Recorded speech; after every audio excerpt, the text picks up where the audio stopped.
This is the Lew Rockwell Show. It's a great honor to have Dr. Robert Higgs with us today. Bob Higgs is Senior Fellow at the Independent Institute and editor of the Independent Review. He's an adjunct scholar of the Mises Institute and, in fact, received the Schlarbaume Prize for Lifetime Achievement in Liberty last year from the Institute. He's the author of more than 20 books, most famously Crisis and Leviathan. His most recent book, Neither Liberty Nor Safety. Bob has got many specialties, but I've always been in awe of his work on the subject of war, World War II, economics of war, all aspects of this most central and vicious activity of the state. Bob, great to have you with us, and of course, as we know, the U.S. state currently involved in a number of wars and threatening and planning for even more wars. Sad to say, Lou, the war business never ends, at least for the United States of America. There's an interesting history of American wars called A Nation Made by War, and I think to an extent that few Americans really appreciate that title captures an essential element of our past. When people think about American history, we're all trained to think of the wars and the war presidents. And astounding to me, we still see people arguing that war may have its downside, but at least it's economically a great thing. It never fails. Every time a new war breaks out or appears likely to break out, there's invariably discussion in the media about the positive side of all this horror, which will be that it will be, quote, good for the economy. I suspect that if we gave a true-false test to the American public and certainly to the people who write for the press, at least 90% of them would say it's true that war is good for the economy. These days, we are all thinking about the Great Depression with what's happening in the financial markets and the way the Bush administration seems to be reprising Hoover and Roosevelt's policies. But does everybody in America except you believe that World War II cured the Depression? Not everybody. Actually, I think over the years I've made a little bit of progress in persuading people against that belief. I started out many years ago in teaching economic history courses, and I concluded fairly early on that this idea that war is good for the economy was an enormous mistake, and so I began to teach my students why it was a mistake, and eventually I started to write journal articles and parts of books on that topic, and I didn't expect to make a big impression on my colleagues, but I think over the years I have made some headway, and so my writings are now listed and discussed in economic history textbooks, and some people have caught on, so I no longer despair of persuading anyone of this view, but it's tough sledding, Lou.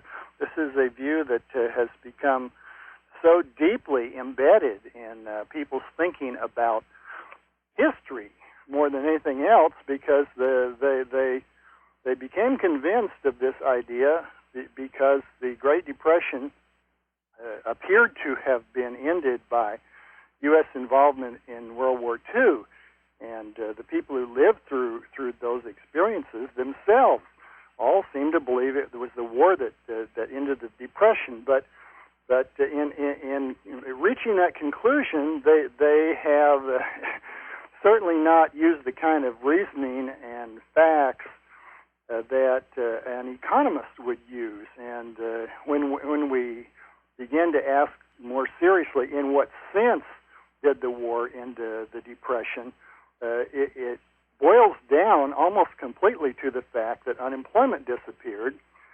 And then if you go one step further and ask, and why did unemployment disappear, the answer is overwhelmingly because the armed forces were built up to a maximum of more than 12 million persons in 1945. Remember that before the war started, there were maybe 8 or 9 million people unemployed. So you don't have to be very good at arithmetic to see that that pulling the 12 million prime age workers out of the labor force is probably going to get rid of 8 or 9 million people being unemployed, and that's what happened. And of course, the main reason the armed forces got so big was because of the draft during World War II. So if you're willing to threaten people and tell them go into the armed forces or go to prison, you can get rid of unemployment. That's the true lesson we have here, but many people have not really appreciated it. Well, and of course, it also, from the Keynesian state standpoint, had the benefit of killing a lot of the unemployed too. World War II. Fortunately, not so many in this country as in others, but there were more than 1 million casualties on the U.S. side and over 400,000 dead in that total. So a great many people did lose their lives. It's also true, when you mention the Keynesian perspective, it's also true that the gross national product went up enormously during the war, and that has, I think, done a lot to fool economists, because they're trained to think of the gross domestic product as an almost ideal index of the size of the economy's output. And despite the many problems in the definition and measurement of gross domestic product, they get used to this, and when they go back and look at the data and see GDP zooming upward, almost doubling during the war, they say, wow, this is an enormous economic boom. But if you disaggregate the GDP and say, well, what components of GDP were increasing, you find that almost the only part of GDP that increased was war production, was munitions and payments for the services of the armed forces and related civilian war workers. So what we got during the war was not at all comparable to an ordinary economic boom. It was simply a gigantic burst of production of arms and ammunition, and of course much of that was totally worthless for anything other than wreaking death and destruction. And of course it did its job in that sense. It did allow the United States, along with its allies, to defeat its enemies in the war.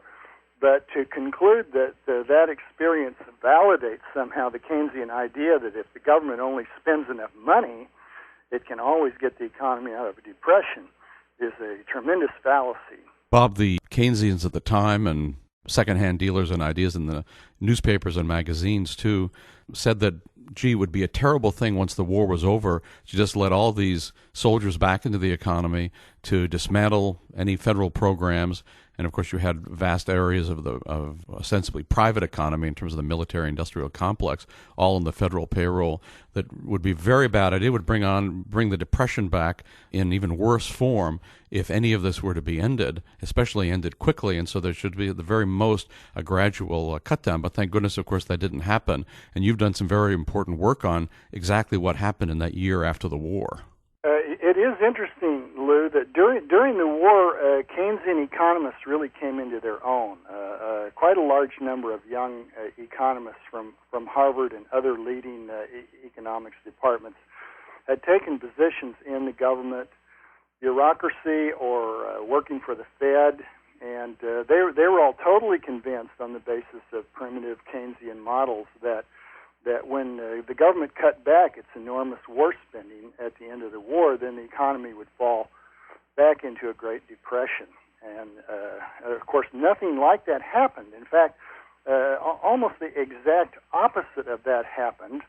I've calculated that the year 1946 was the single best year in all American history for genuine economic progress. Now, when I say that, remember that official GDP fell very substantially that year. But you won't find any old people who remember those days. telling you that 1946 was much like 1932. It wasn't anything like 1932. It was gloriously productive because in 1946, the private component of GDP, the things that people really value, and we know they value them because they voluntarily spend their own money for them, those goods and services increased by an amount of probably about 30% or more. So it was just a gigantic leap back into prosperity, and it occurred for a number of reasons, but primarily because when the government dismantled its war economy and discontinued many of the wartime controls, it created an enormous opportunity for the reestablishment of a free economy. Now, I'm not going to say it was laissez-faire because it wasn't anything close to that, but it was a gigantic change from the command economy of the war years. And that was the boost, the condition that people had been needing ever since 1929. And finally, when they got it in 1946, they responded tremendously, and a huge outpouring of private goods and services came forth. Bob, is a general lesson here for us, especially in these days when we have people saying that not only if we were to cut back on the government, but if we are not going to engage in a huge increase in government power, that we all face economic disaster.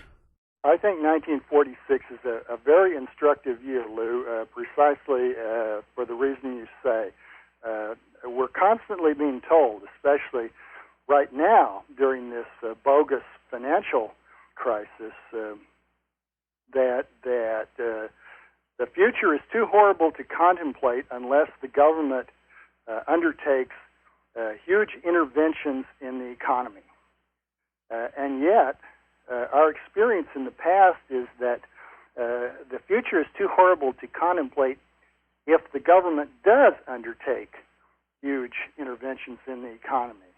And unfortunately, right now, if these pirates get their way, we're going to create genuine, great economic difficulties that don't have to be created.